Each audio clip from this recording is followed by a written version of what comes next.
ou les petites filles modèles, ces œuvres de la comtesse de Ségur datant du 19e siècle.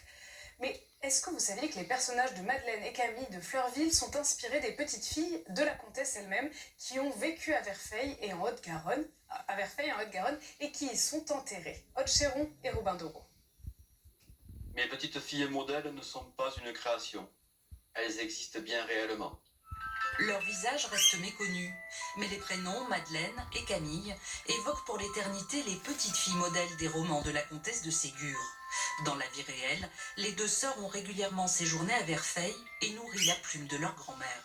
Olivier Racco a été bercé par ces récits enfantins.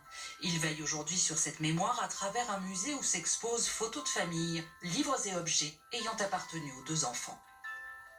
Objet émouvant, nous avons des rondes serviettes qui leur ont appartenu, des rondes serviettes en ivoire où on peut voir encore donc le prénom Camille et Madeleine. Un rien suranné, les textes de la comtesse de Ségur ont été portés pour la première fois à l'écran en 1979 avec Les Malheurs de Sophie. Dentelle et ruban, bonne éducation sont les atours des petites filles modèles. Votre punition, vos amis ne reviendront plus jouer avec vous.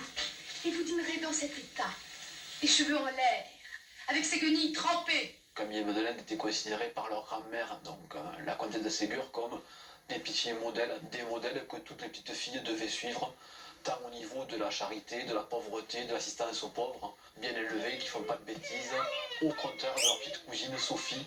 Oh, ça suffit, j'ai faim. Pour marcher sur les traces de Camille et Madeleine de Malaret, un sentier de la mémoire au départ de Verfeil conduit à leur maison d'enfance, ainsi qu'à leur dernière demeure. Un parcours prisé de générations de lecteurs des œuvres de la comtesse de Ségur. On a les anciens qui connaissent les petites filles modèles parce que les petites filles ont connu la bibliothèque rose et donc c'est leur lecture de jeunesse. Et par contre, il y a aussi toute une nouvelle génération à qui ça ne parle absolument pas, qui n'étudie plus, qui ne lit plus ces petites filles modèles. Et c'est souvent ces grands-mères qui amènent ces petits-enfants là pour leur dire voilà ce que je lisais moi quand j'étais petit et elles leur expliquent qu'il y a une transmission. Sans descendance directe, les deux sœurs n'ont pu, elles, transmettre leur histoire. Camille est décédée de la tuberculose à l'âge de 35 ans, Madeleine a 82 ans après être entrée dans les ordres.